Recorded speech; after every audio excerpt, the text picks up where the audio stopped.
Hello there, this is Mr. U.S. History, and we have total had 46 presidents of the United States. Each president had signed legislation during their term, though some of the data we have of each president's legislation is lost. So, overall, though, many presidents have signed legislation that was very impactful, and they had often been supporters of the legislation.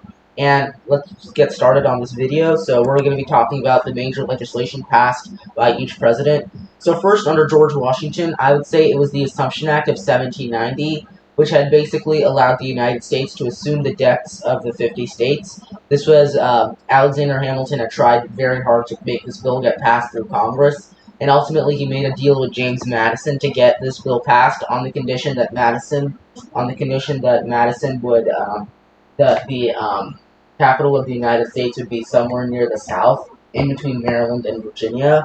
And ultimately, this was very impactful because it now allowed the United States to assume the debts of every state, and this overall strengthened the power of the United States government. Next, under John Adams, I would say was the establishment of the Department of the Navy.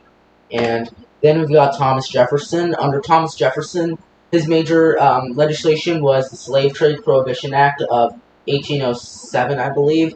What this had done was it basically prohibited slaves from being imported into the United States from foreign countries, and this was the start of anti-slavery legislation.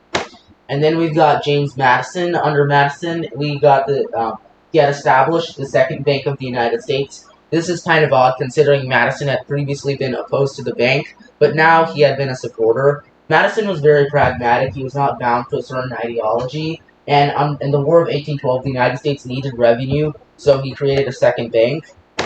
And then we had James Monroe. Under Monroe, we had the Missouri Compromise. The Missouri Compromise basically it banned slavery in areas over the 3630 line and allowed slavery in areas under the 3630 line, and basically this was meant to compromise over the issue of slavery, but overall this led to slavery becoming an issue for the next 30 years.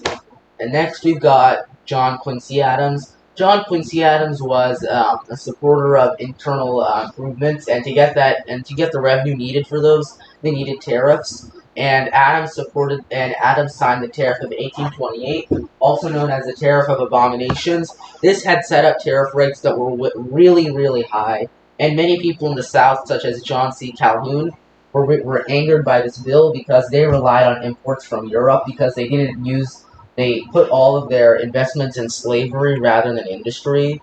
And overall, this led to the nullification crisis, where South Carolina attempted to nullify the bill, and if not, try to secede from the Union. But this was ultimately a problem for Jackson. And speaking of Jackson, here he is. His major bill was the Indian Removal Act. This was an awful bill, I have to say. It forced every Native American tribe living in the South to relocate out west, and basically this had forced them off their land, and many Indians died because of this. It was known as the Trail of Tears, and thousands of Native Americans died on the way. And then next up we've got John Tyler. Tyler, not really much happened. He signed the Tariff of 1842, also known as the Black Tariff. This had raised tariff rates that were previously lowered by the Tariff of 1832. And I'd say ultimately Tyler, he was opposed to tariffs, but he recognized that the United States needed revenue for these tariffs because after the Panic of 1837, the U.S. was in a deficit, so they needed tariffs to make sure they got their revenue, and Tyler ultimately signed this bill to raise the tariff rates, but this had also led to a decline in international trade. And speaking of tariffs, next up we've got James K. Polk, who had successfully lowered the tariff through the I forgot what it was called, but it was the Tariff of 1846, and this had led to more trade agreements, and trade had begun to grow. And then we've got Zachary Taylor. Taylor, not much happened. He was only president for a little bit over a year, but he had signed a bill that had established the Department of the Interior. And then next we've got Millard Fillmore. Fillmore, I'd say his major accomplishment was, or the major bill that he signed was the Compromise of 1850. This had been a very contentious issue, and ultimately it had set up the territories of of New Mexico and Arizona, or New Mexico and Utah, they would be allowed to decide whether or not they could have slavery. California would enter as a free state, and this whole region over here, and basically it started the fugitive slave law, which stated anyone in the north, they had to turn in anyone from the south back into the back to become a slave. And then we have under Franklin Pierce, we have the Kansas-Nebraska Act, which was pretty much a terrible law. The Kansas-Nebraska Act, it allowed people in Kansas and Nebraska to decide whether or not they could have slavery. And this led to tons of pro-slavery and anti-slavery settlers moving into their Kansas territory. And pretty much this caused violence in the area, and it became known as Bleeding Kansas. And this is Stephen A. Douglas, the guy who proposed the bill. And then next up, we've got James Buchanan. I'd say for him, it was the Coinage Act of 1857. This had pretty much established a monopoly over the U.S. coin system. The U.S. government basically got a monopoly over the coining system because of this bill. And then we've next got Abraham Lincoln. Lincoln, I'd say it was I think it was the Militia Act of 1862. This had set up a draft in place for the Civil War, and pretty much, yeah, it set up a draft for the Civil War. And then next we got Andrew Johnson. So Andrew Johnson, he happily signed the Civil Rights Act of 1866, as well as many other Civil Rights Acts throughout his presidency. Just kidding. Jackson vetoed this bill, and despite the fact that he vetoed it, Republicans in Congress had a large enough majority to override his veto, and they actually overrid a lot of Johnson's vetoes, and this was one of them. Even though Johnson didn't support it, I'd say this was the most impactful bill of his presidency because it attempted to end discrimination in the South for African American males, not females, because at this time there was still discrimination against women. And then next we had Ulysses S. Grant. I'd say Grant, his major accomplishment was the first Ku Klux Klan Act, which had basically attempted to reduce the power of the Ku Klux Klan in the South through federal troops, and pretty much began the process of using federal troops to kick the Ku Klux Klan and other white supremacist groups out of the South. And then we've next got Rutherford B. Hayes. Under him, I would say it was the Bland-Allison Act. Even though Hayes did not sign this, it passed over his veto. The Bland-Allison Act, ultimately, what it had done was it essentially allowed for the coinage of silver in the U.S., but it was not the unlimited coinage of silver. It just allowed bimetallism, and these were the two guys who had proposed the bill, Bland and Allison. And then we've next got the Pendleton Civil Service Act under Chester A. Arthur.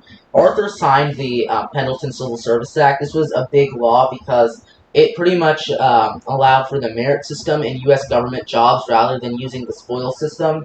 And the spoil system was basically when jobs in the United States government would be given only to political supporters rather than through merit.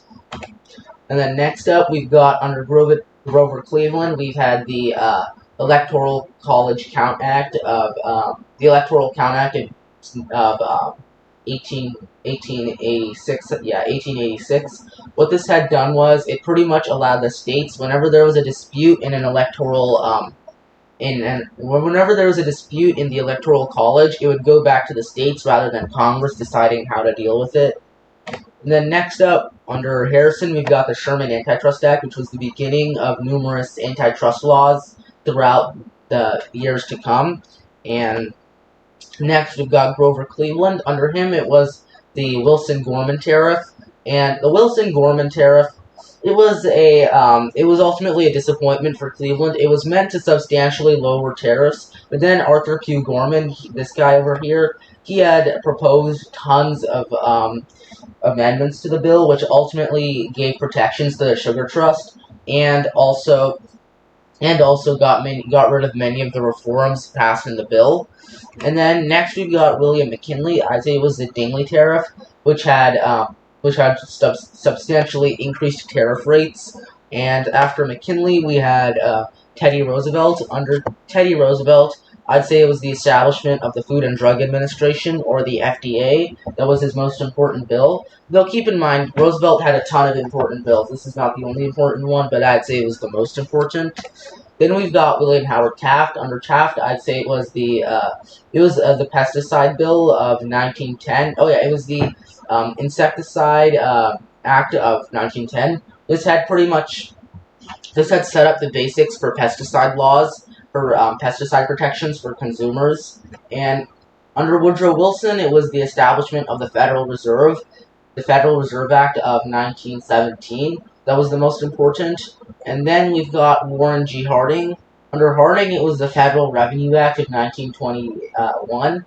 This had basically substantially lowered tariffs on the wealthy. This was the guy who had proposed the bill to. This was Andrew Mellon, Harding's Secretary of the Treasury. And Mellon had he had always been a supporter of deep tax cuts, and this was one of the first deep tax cuts initiated throughout the 1920s.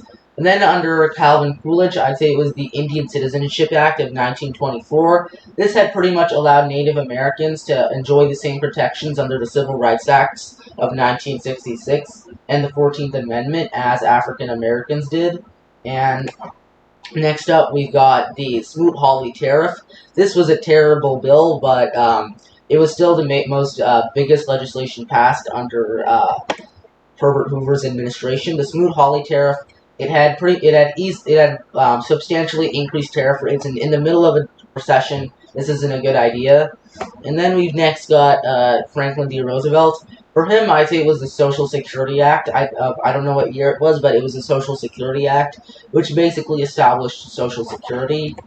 And then under Truman, we've got the Employment Act of 1946, which strengthened the U.S. government's involvement in areas such as unemployment. And then we've got Dwight D. Eisenhower. I would say for him it was the Interstate Highway Act, which basically established the Interstate Highway, just as it says in the name. And then under Kennedy, it was the establishment of the Peace Corps. And then under Lyndon B. Johnson, there were many landmark bills under LBJ, but I'd say it was the Civil Rights Act of 1964 that was the most important.